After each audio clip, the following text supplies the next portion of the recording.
Hello there, it's Carrie Rhodes here. Welcome back to my YouTube channel and another card making video. Today I am sharing my favorite new stamp sets from the Trinity Stamps Enchanted Woods release. It's the Oh Happy Day stamp set and the Thinking Tree. These stamp sets are perfect for window cards, and I want to share with you two that I made. This is the Oh Happy Day stamp set, and it has this big focal image that is a little scene of a stump with mushrooms and flowers, and it has a die that cuts out just partially. So I'm going to show you why that is great for making a window card. There you can see all the images stamped out, and here again is that die I used to cut this out, and you can see it only is going to cut on the top, the side, and the bottom, and not on the right hand side. Here they are all colored out. I did some very simple Copic coloring, but just with a couple markers in each color you can get some beautiful looks with this stamp set. It's so fun. All right, here's my window sheet. It is 5 1/4 by 11 inches, and I scored it at 4 and 8 inches. That's going to give me 2 4-inch panels and 1 3-inch panel. And then I'm going to fold on those scored lines so that smaller 3-inch panel is on the inside. And that's where I'm going to stick this piece right here. I did trim a little bit off of that right-hand side, so I didn't have so much of open space with nothing on it, but the image goes right to the edge. And then I'm going to glue this down right onto that window sheet. Part of it is hanging off, so I want to be careful not to put glue there. And then I had just a tiny little piece hanging off the top, so I went ahead and trimmed that off. And there you can see it fits perfectly on an A2 size card. I cut a second panel that's going to go behind the one I already did. Because I Copic colored this, you can see the markers through the back side of the paper, and therefore you'll be able to see it on the inside of the card. So this is going to just back it. It's going to make the card nice and sturdy, which I love, and it's going to cover up that Copic coloring. So there it is, ready to go. That is the middle flap of our card. I want the little frog to look as if he is sitting on the stump, but when you open the card, he's actually on the outer layer of the card, so it'll be like he's jumping off the stump, right? I'm going to back that with a plain die cut as well, and I'm going to do this throughout today's card just to be consistent and cover up any Copic coloring. So cute. I love that. All right, now the inside flap, remember, is only 3 inches, so I have like a seam. I decided to use that to my advantage and put my sentiment half on the seam and half off, so it's kind of suspended a little bit in midair. I also am going to back that, even though there's no Copic coloring on back, just being consistent, and it helps sandwich it between that plastic so it's more sturdy because it's only hanging on halfway. Okay, let's work on the back panel of this card. I'm using some Dewdrop ink and my favorite cloud stencil. This is the Puffy Cloud Layers stencil. You can see it has clouds on the ends that are perfect for an A2 size card. And now there's 2 ends, so you would think you could get 2 looks, but really, if you flip the stencil over, you can actually get 4 looks because the clouds are now coming from a different direction. So I really love that about this stencil, and I use this one a lot because I love making slimline cards. So it's a great stencil to have. I use it a lot. All right, so I'm doing 5 layers of clouds here, and I'm going to then leave a little space at the bottom so I can add some grass to that. And there's a stencil for that. I'm using moss ink, and this is the Spring Day stencil. This is in a set that also has like a tree stencil in it. Pretty cool set. So I'm going to use the moss ink and do a border across the bottom. I'm going to have a little scene on the inside of my card.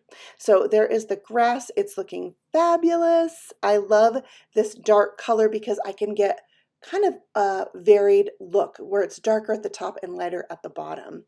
All right, this is getting glued down to the inside of my card. It is 4 inches by 5 1/4, so it's going to fit perfectly on the inside and cover up that middle piece of window sheet all the way and create a really great backdrop for my scene.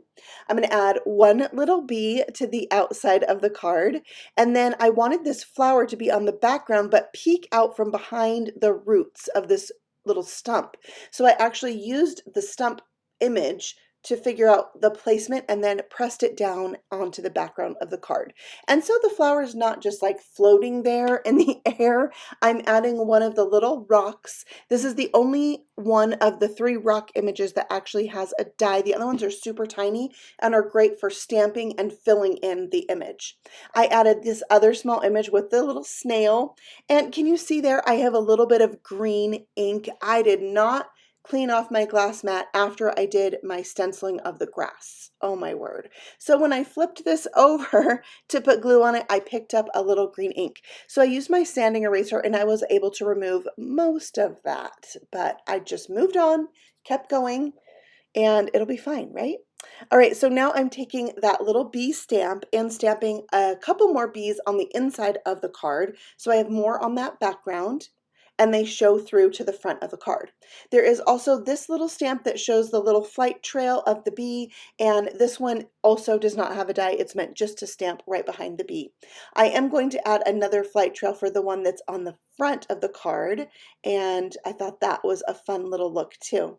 So there we have all of our elements. I colored out those bees to match, but we need to mount this onto a card base. So this piece is 5.5 by 4 1/4, and that's going to give me a white border all the way around, and it's going to cover up the background that I put on the inside of the card because you could kind of see the glue marks. So now everything is sandwiched and clean and ready to go.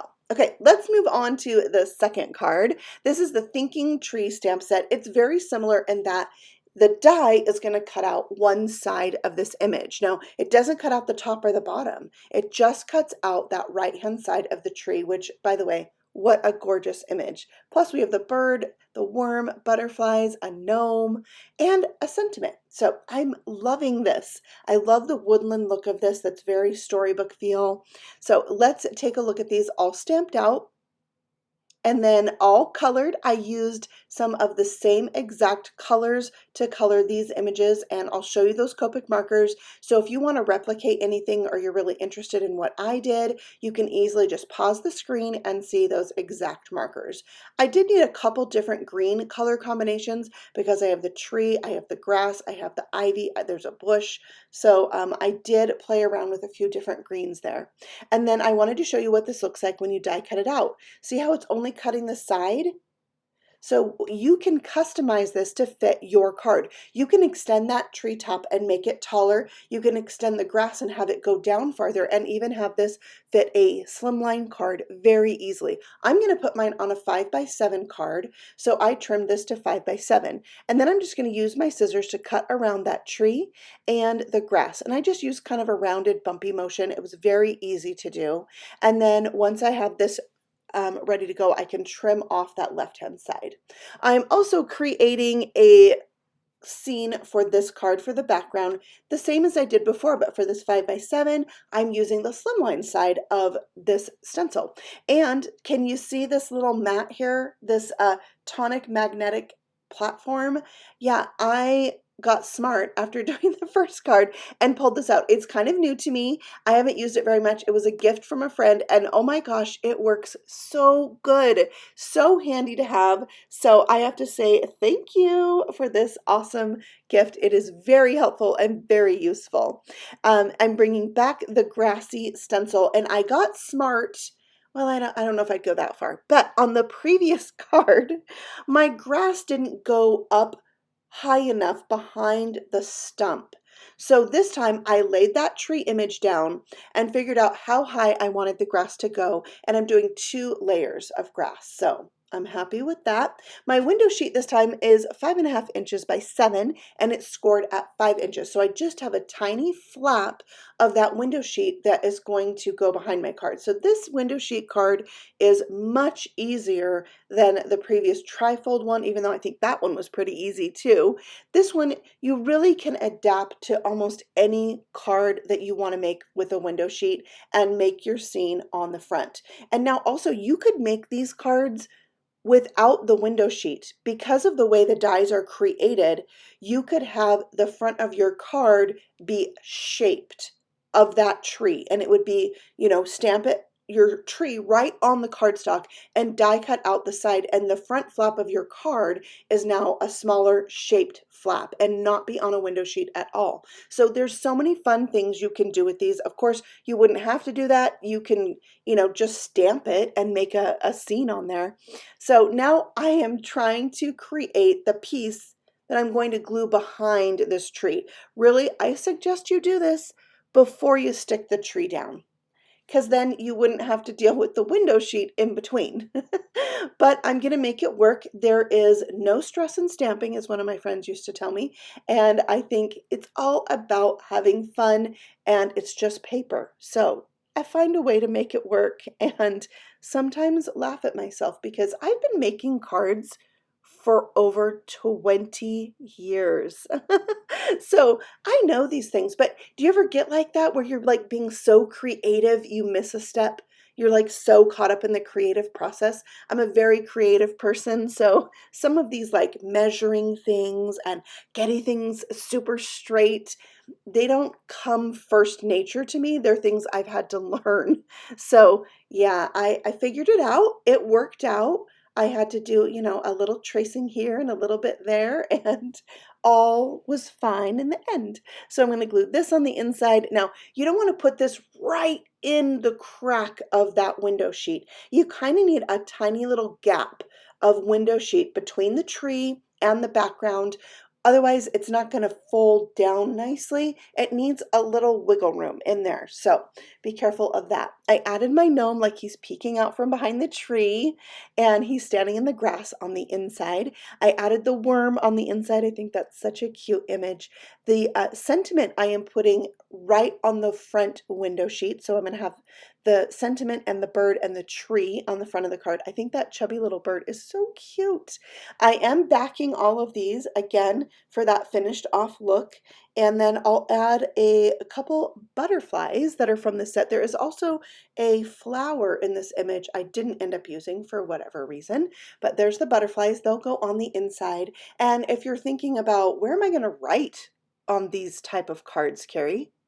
Well, you could write on the back side of the tree, or you could write on the back of the card. So now I am taking that second piece of sticky tape off the back of my flap and adding another 5x7 piece. And again, this is just sandwiching that window sheet tab in between those two layers and giving it that finished off look. But you could write on the back of the card. Like, these cards are just meant to be super fun and, hopefully set out on display for all time for everyone to see, right? All right, so there is the finished card. Also, there's a couple stamps in this set. If you want to extend this treetop, there's more of those leafy clusters you can add to it to make the tree taller. So those are my 2 window sheet cards. I think they are so fun to make, and I think it's something unique that the recipient might not expect, which I always love. I love when the person is a little bit surprised when they get the card. So there they are. I hope that you found a little bit of inspiration here in today's video. And this is just part of the Enchanted Woods release from Trinity Stamps. All the entire release linked free below, as well as my review video of that release. And I'll be back with more videos of this release this week, so you can check out these products up close and personal. All right, thank you so much for watching. If you're new here, feel free to subscribe. I have new videos for you all the time. Happy stamping. Bye.